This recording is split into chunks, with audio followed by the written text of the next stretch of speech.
onto the M6. M42 solid both ways between 3 the M40 and 7 at the M6, and not bad between 9 Dunton Island and 11 Measham. Traffic slow through the roadworks. M6 busy both ways.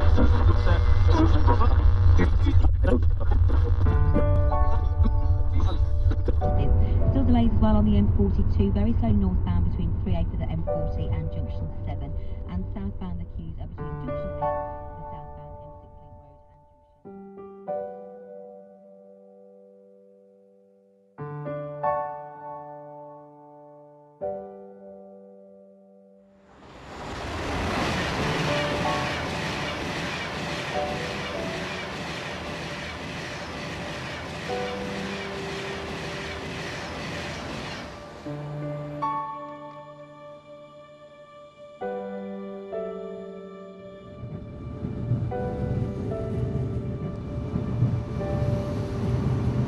Just take a moment and think. How much time do we spend thinking about ourselves? I wonder, in the past 24 hours, how much have you done to try and improve things for yourself? How much have you thought about the things that affect you? How much has your mind been consumed with you? If we're honest, I bet the answer would be a lot. And it's not surprising, because it's the way we're conditioned. It's amazing when you think about it, about how much of our daily life is dedicated to making things better for ourselves.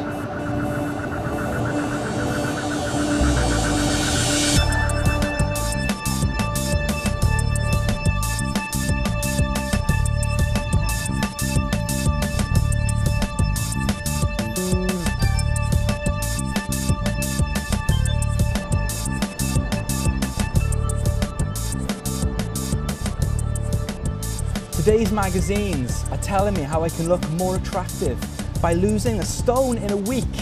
The TV is telling me how I can make my garden more relaxing or more contemporary.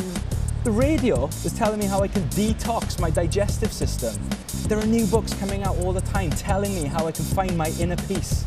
And the internet is telling me how I can find all these great bargains. Everyone is telling me how to help myself. It's all about me, me, me.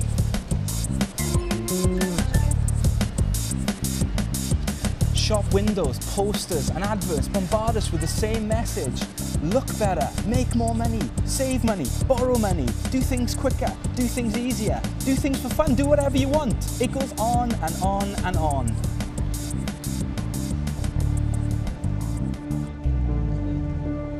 Our self-help society has become overloaded with these persistent messages from the media. They're all claiming to do the same thing, but they're all pointing us in different directions. And so we go down one route after another, trying to find our way, listening to their guidance, hoping and wishing for the right answers.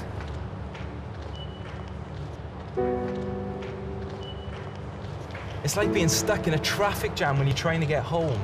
And you know that if you don't find an alternative route, if you don't take a different direction, it feels like you could be stuck there forever. But there are all these signs pointing to different routes and directions, this way and that. But which one do you take? You go down one road and it's blocked. It's gridlock.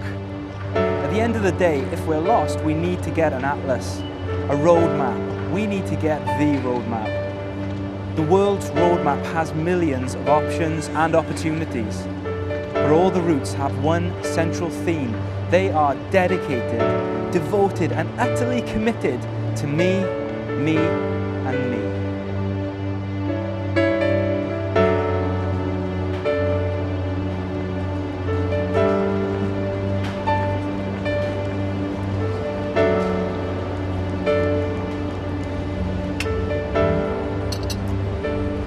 This may surprise you, but in some ways, God's message is no different. In fact, the heart and purpose of God's message are exactly the same. It's there to improve our lives. It's there to change us into better people. It's there to make our lives more fulfilled and enjoyable. But the route that God recommends and the direction that He points us in is completely and utterly different. It doesn't start with reading the right books. It doesn't start with talking to the right people. It doesn't start with the products that you buy. It doesn't even start with eating the right food. It starts with death.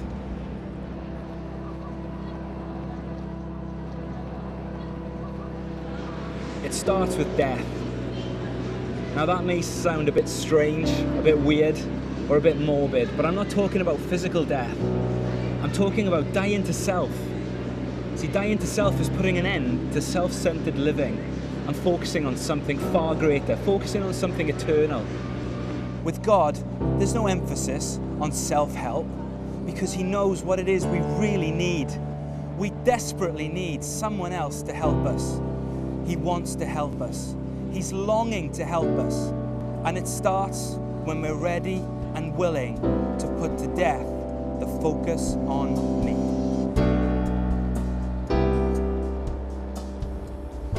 Instead of taking all these different routes and directions, instead of following the latest fads and fashions, we stop trying to find the solution ourselves. We stop trying and look up.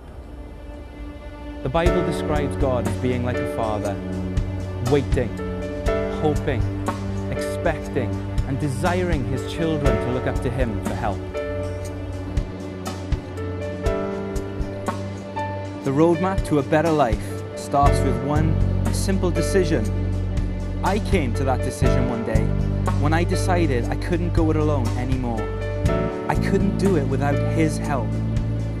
Even though part of me really wanted to go my own way or choose which advice I wanted to listen to, I decided to ignore it all and just listen to God's voice, not my own. I stopped and I looked up to God to find the way. And He came and He picked me up and He helped me find my way home, His home.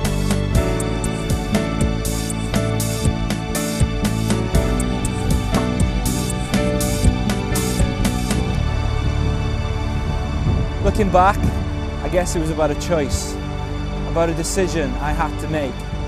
It's like I was in that traffic jam, desperately trying to get home.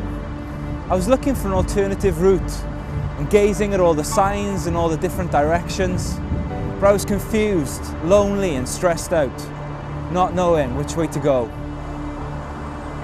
So here are the options. Stay where you are. Not moving, but hoping that perhaps someday everything will be okay. Or maybe just keep going round and round following the latest fad. Or instead, why don't you just stop the car, get out, and look to God's roadmap?